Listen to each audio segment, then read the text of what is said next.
Fala pessoal, tudo certo com vocês? Meu nome é Rafael Nonato, seja bem-vindo ao canal Resume Aí. E cara, de novo aqui, graças a Deus, um pouco melhor, mais revigorado. E vamos finalizar esse edital de história. Hoje eu vou gravar uma sequência onde nós vamos acabar com todo o edital de história e falar assim, cara, vamos matar a cobra e mostrar a cobra morta, beleza? Agora vamos falar sobre um tema importantíssimo, só que antes disso, cara, aviso de praxe aqui do nosso canal, né? Ó, se inscreve no canal. Se você quiser acompanhar todo o edital de história de Pernambuco, aqui está o canal. Cara, atingimos uma meta de 450 inscritos, cerca de 5 mil visualizações. Eu fiz 7.500. Eu fico muito feliz em saber que eu posso contribuir um pouquinho, só um pouquinho, pela, na formação do conhecimento de vocês. E, cara, isso é muito gratificante para mim, de verdade. Eu não sou ninguém, eu não sou um professor de história, muito menos um historiador, nem nada.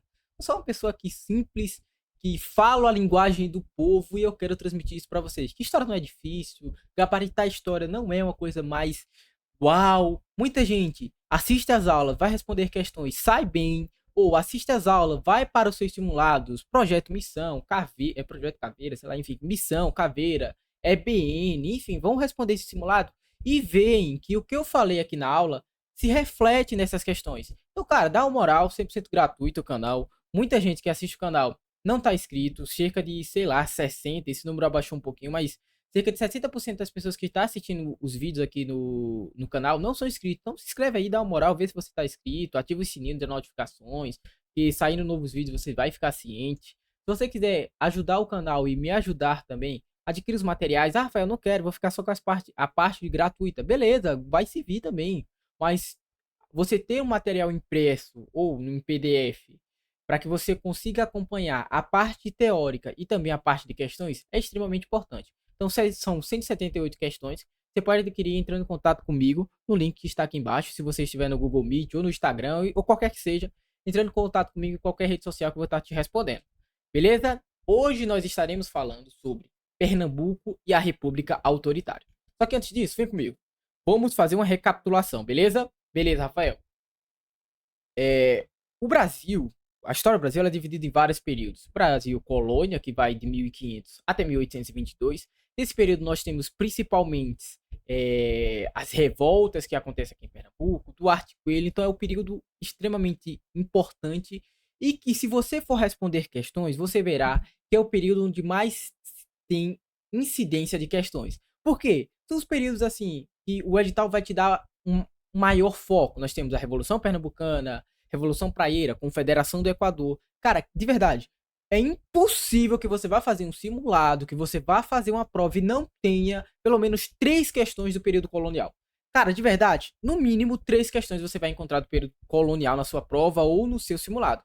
Você acha que é mentira? Pega qualquer simulado e vai responder. Vai ter uma questão de Revolução Pernambucana, Confederação do Equador, Revolução Praieira, formação de Olinda e Recife e todos esses aspectos. Então isso está englobado no que nós chamamos de período colonial, que vai do descobrimento do Brasil até a nossa independência no ano de 1822. No ano de 1822, o Brasil se torna independente. E após nossa independência, nós teremos o primeiro reinado. O Brasil adota o sistema de império. Então nós teremos o primeiro reinado ali na figura do Dom Pedro I, principalmente importantíssimo, Confederação do Equador, você estudar aí. Depois nós temos o período regencial, que não é tão importante, mas você não deve desprezar, principalmente porque ocorre uma dessas revoltas. Um novo tópico que acrescentou-se no edital, que foi a Guerra dos Cabanos, que ocorre em 1835, está inserido nesse período que nós chamamos de período regencial. Acaba o período regencial, nós temos o segundo reinado, que vem na figura do Dom Pedro II, onde, cara, extenso por volta de 1840 até 1888, que ele fica governando o país. Durante esse período nós teremos a Revolução Praieira, que ocorre em 1848, e todos os desdobramentos ali, principalmente a abolição da escravidão e tudo mais. Tudo isso nós já abordamos aqui no canal, aqui nos encontros. Nós já falamos sobre tudo isso. Beleza, Rafael? Beleza. Depois nós partimos para o tema Pernambuco e a República. E aqui muito cuidado. No seu edital está presente lá número não sei qual, 7, 8, alguma coisa assim. Pernambuco e a República. Rafael, o que é que pode cair nesse tema? Cara, muita coisa pode cair, a banca pode querer cobrar sobre Pernambuco e a República. Por quê? Cara, porque entende comigo. Ó, nós temos o período colonial que vai de 1500 até 1822. Nós temos o período imperial que vai de 1822 até a proclamação da República, que vai de 1822 até 1889. Correto, Rafael? Correto. Nós temos 15 de novembro de 1889, a proclamação da República. Só que a República, ela vai até os dias de hoje. Qual que é o nosso sistema republicano atual? É o quê? Nada mais é do que a República. Então, se a banca quiser cobrar alguma questão relacionada aos dias atuais, ela pode? Pode, porque ela colocou lá, Pernambuco e a República. Diferentemente do que era cobrado no nosso edital anterior com a banca UPNet. A banca UPNet estabelecia o quê?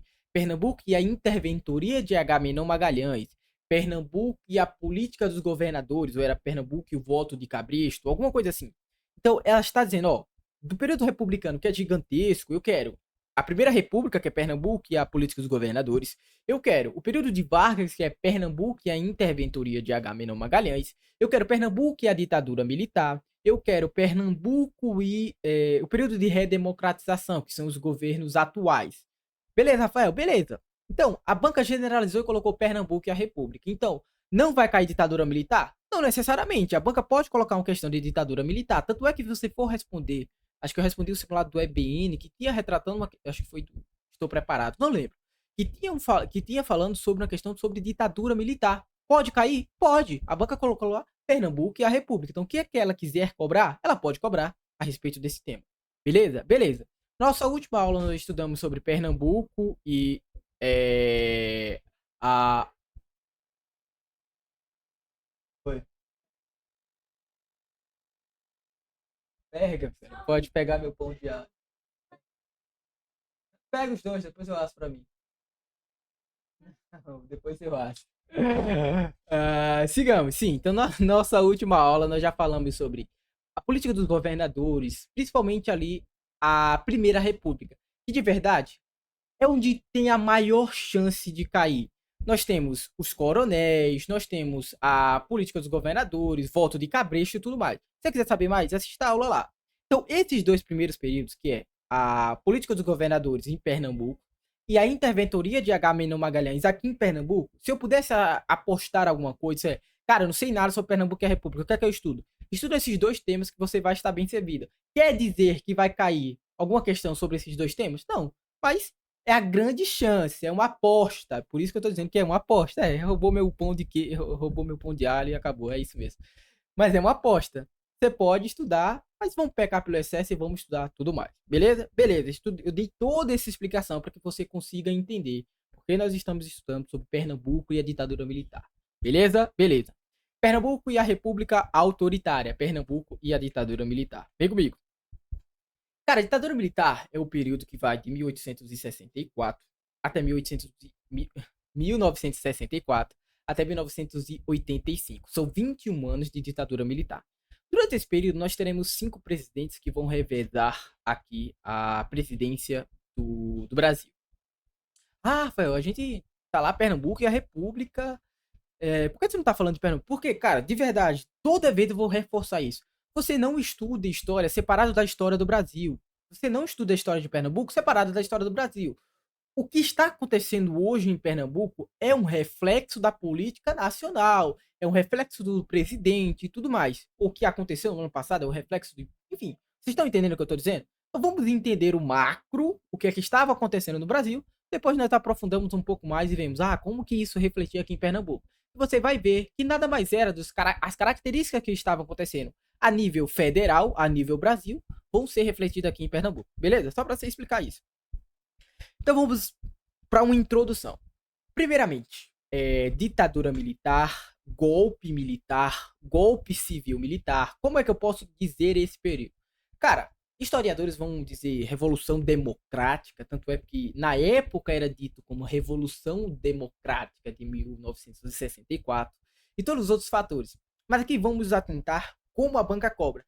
Aqui, outra coisa, a sua opinião pessoal deixa de lado. De verdade, eu não estou sendo grosso nem rude quanto a isso. Porque se eu quiser estudar a fundo, eu vou dizer que ah, não foi um golpe, não foi. Cara, de verdade, a banca não quer saber sua opinião. Muitas vezes a gente erra algumas questões porque a gente diz assim: não, isso aqui tá errado. Eu sei que isso foi diferente. Só que a banca vai perguntar para eu, Rafael Nonato, o que é que eu acho sobre a ditadura militar? Não, a banca vai pegar historiadores renomados, vai pegar o ponto de vista dele e adotar como tese. Quer dizer que história, aquele ponto de vista universal e todo mundo tem que adotar? Não, você pode discordar. Só que você quer acertar a questão ou você quer ser historiador? Aí você tem que dizer assim, não, eu quero acertar a questão. Eu vou te mostrar como é que você acerta a questão. Se você quiser ser historiador, pô, assim como eu, depois a gente faz faculdade, depois de PM a gente corre atrás do que a gente quiser. Aqui, velho, você tem que marcar o X no lugar certo. Você não tem que ficar de picuinha, ah, eu acho que não foi assim, não. De verdade, deixa a tua opinião pessoal de lado. Isso aqui não tá sendo, eu não tô sendo rude, de verdade. Deixa a tua opinião pessoal de lado e marca o X no lugar correto. Depois, corre contra recurso, vai atrás de recurso, qualquer coisa, beleza? Só que, quando eu estou falando de ditadura militar, nós temos que falar que foi um golpe civil-militar. Por que golpe civil-militar? Porque não foi só, apenas, exclusivamente, os militares que deram um golpe no Brasil. Tivemos o apoio da sociedade também. Rafael, a sociedade apoiou o golpe da ditadura militar? Sim. Nós tivemos empresários apoiando, nós tivemos a igreja apoiando, nós tivemos a imprensa apoiando. Então não é apenas um golpe exclusivamente dos militares tipo, depondo o João Goulart. Não é. Nós temos diversos camadas sociais participando desse golpe civil-militar. Por isso, golpe civil, porque a sociedade civil também vai participar, militar. Beleza, Rafael, entendi que é um golpe civil-militar. Tranquilo? Tranquilo. Durante esse período da ditadura militar, nós tivemos repressão intensa e profunda. No Brasil, nós tivemos a instituição do AI-5, que eu vou falar um pouco mais à frente.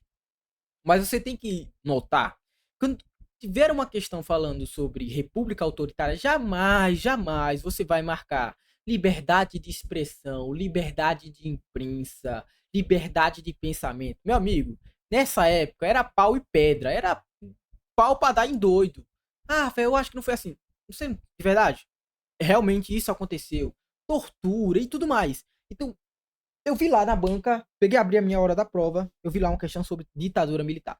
A letra A, ela está me falando a ditadura militar em uma questão de prosperidade, em uma questão de aceitar a opinião. Não, não existe isso não. Aqui era pau, lenha e madeira. Então, você vai buscar na questão alguma coisa retratando isso de opressão, de censura e tudo mais. Beleza? Beleza. Qual que era o contexto? Qual foi o contexto que se deu dessa imposição desse golpe civil-militar? Vamos lá, meus alunos.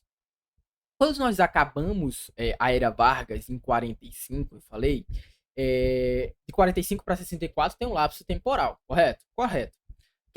O que é que ocorre no Brasil durante esse período? Vê aqui que eu vou deixar isso.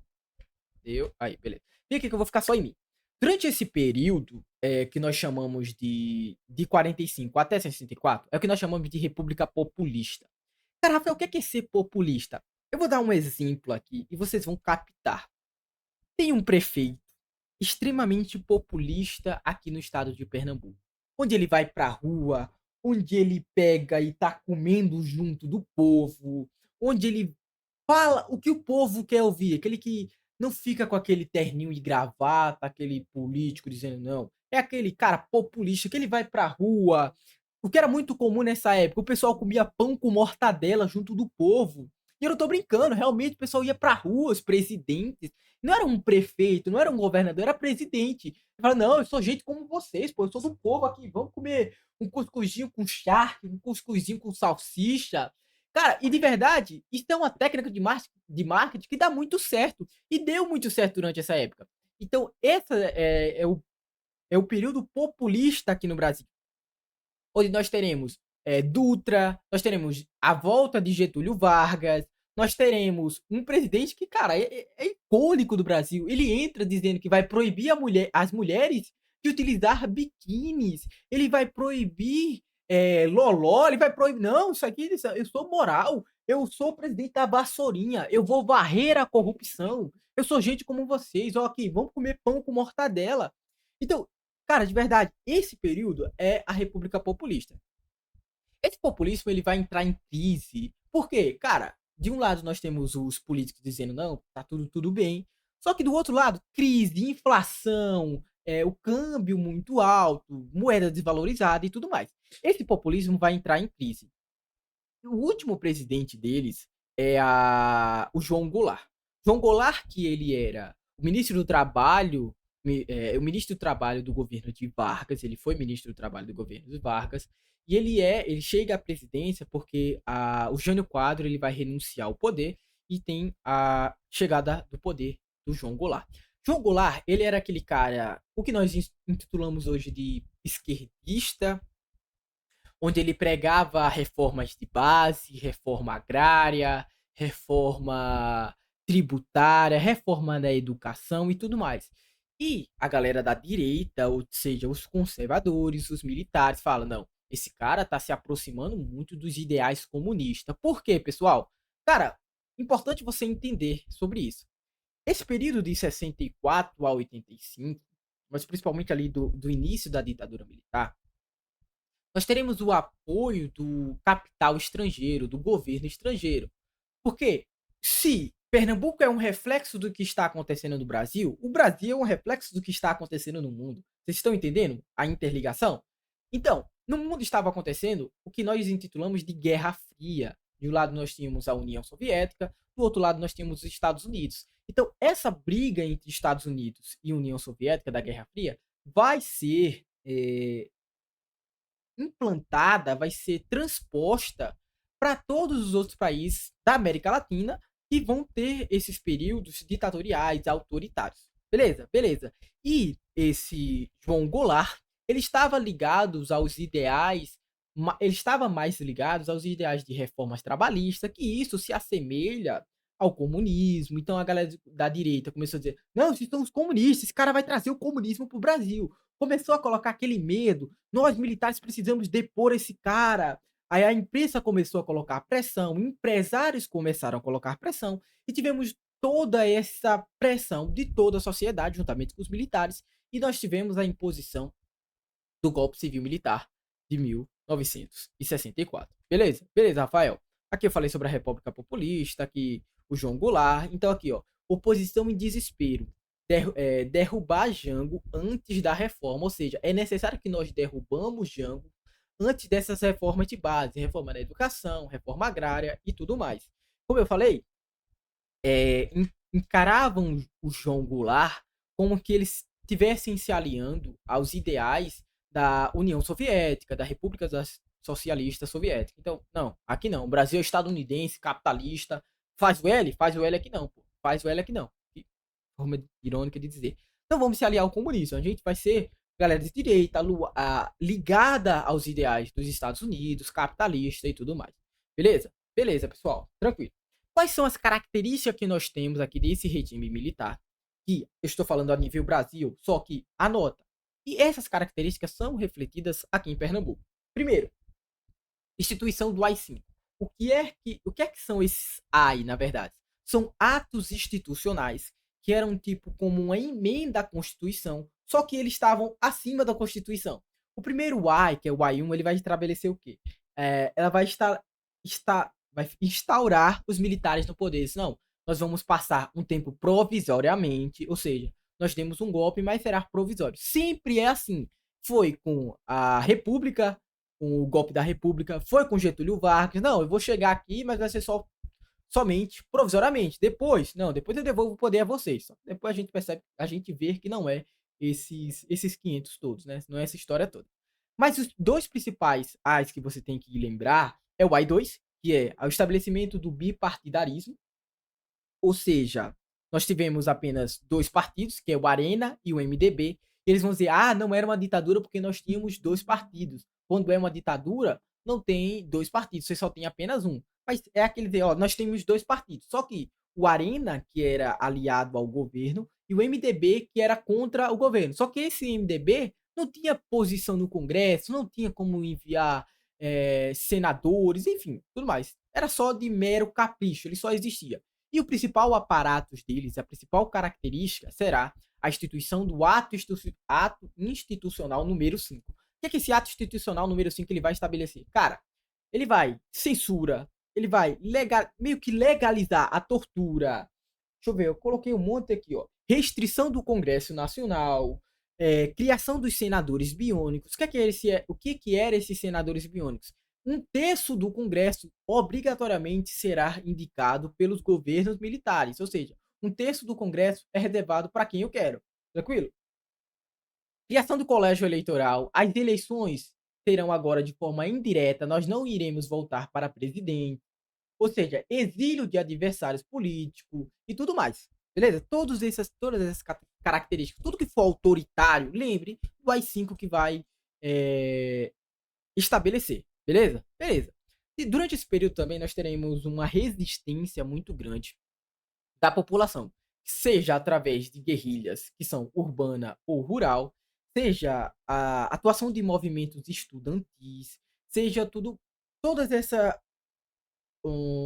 movimentos operários, todas essas sociedades não vai aceitar a instituição do AI-5, toda essa censura, toda essa repressão de forma, beleza, não, vai ter revolta, ou seja, anota na sua prova, fica ligado na sua prova também, que ela pode dizer assim, a sociedade brasileira aceitou de forma pacífica todas as atribuições que o governo da ditadura militar estabeleceu. Não, a gente vai fazer guerrilha, saques, enfim, tudo mais. Vai fazer um monte de coisa. A única, a União dos Estudantes, vai fazer passeatas, revoltas e tudo mais. Outra coisa predominantemente nesse período também é o ufanismo. O que é o ufanismo, Rafael? É aquela característica de, o Brasil é foda. É o patriotismo exacerbado. Lembrei da palavra. É o patriotismo, enfim, vocês lembraram, vocês sabem. Patriotismo, não sei falar, minha língua travou. Exacerbado. Assim, ó, Brasil, ame-o ou deixe. Acho que eu coloquei outra imagem aqui. Ninguém mais segura esse país. Brasil, ame ou deixe. Mas basicamente, vai ficar gravada a aula. Mas basicamente é dizer assim, cara, ó, tu não tá gostando do que tá acontecendo aqui no Brasil, não? Pega o beco, se exila, vai lá para os Estados Unidos, vai para qualquer outro país. Se você não estiver gostando aqui do que tá acontecendo aqui no Brasil, pega o beco, irmão, pega o beco, beleza?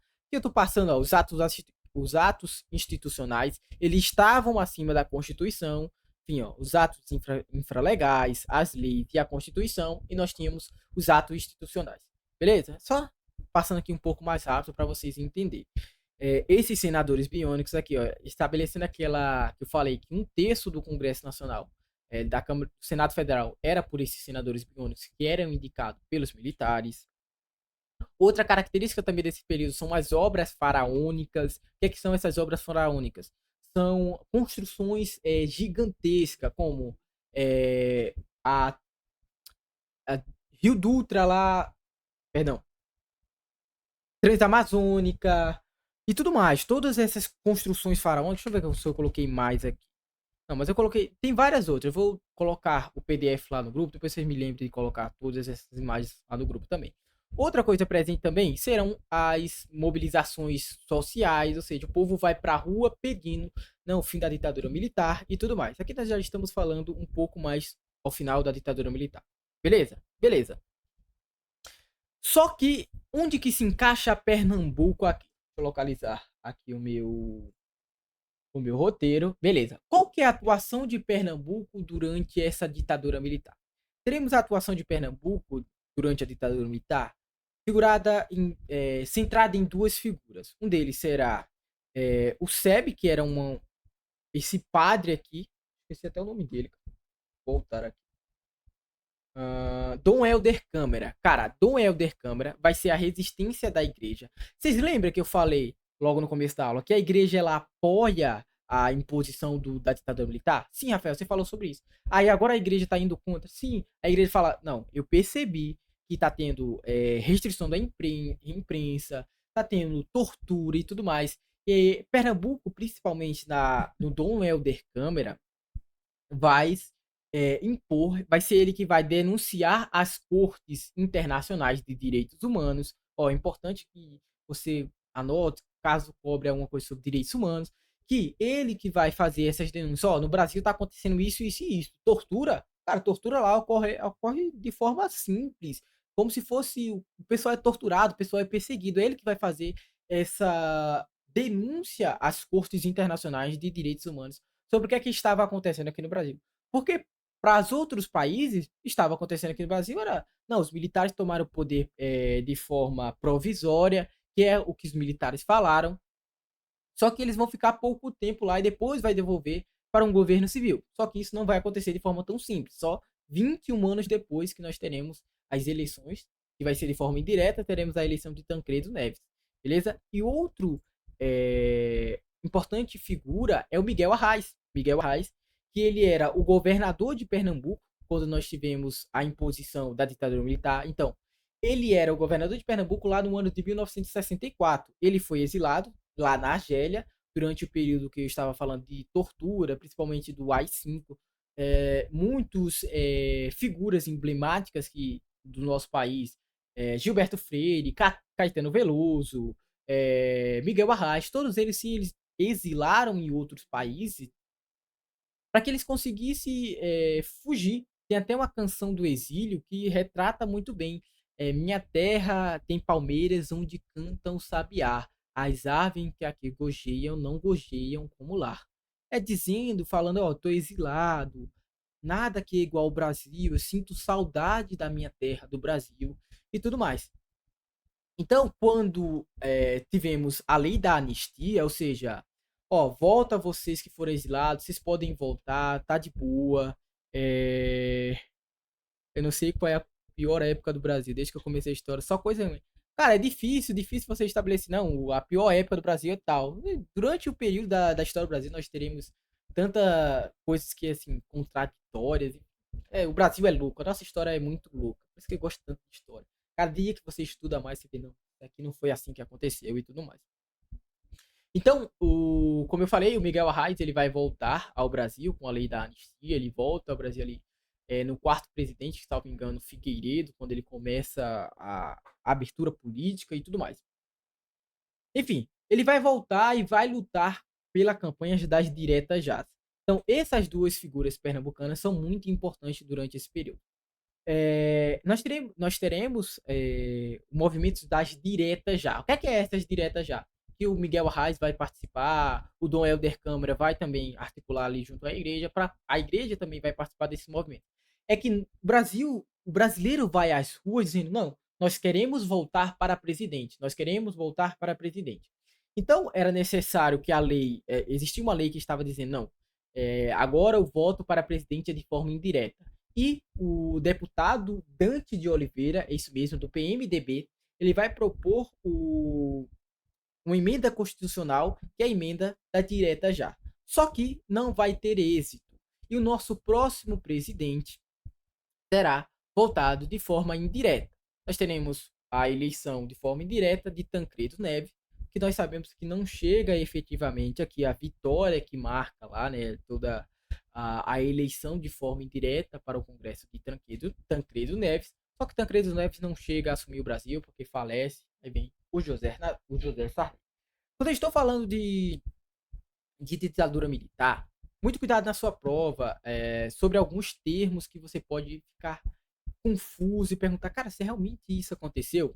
Aposta sobre ditadura militar para sua prova. Deve vir alguma coisa falando sobre Miguel Arraes, sobre Dom Helder Câmara, ou até mesmo se não vier alguma coisa falando sobre isso, o que é que você vai fazer? Tá, calma, respira. O que é que estava acontecendo no Brasil durante esse período de maneira geral?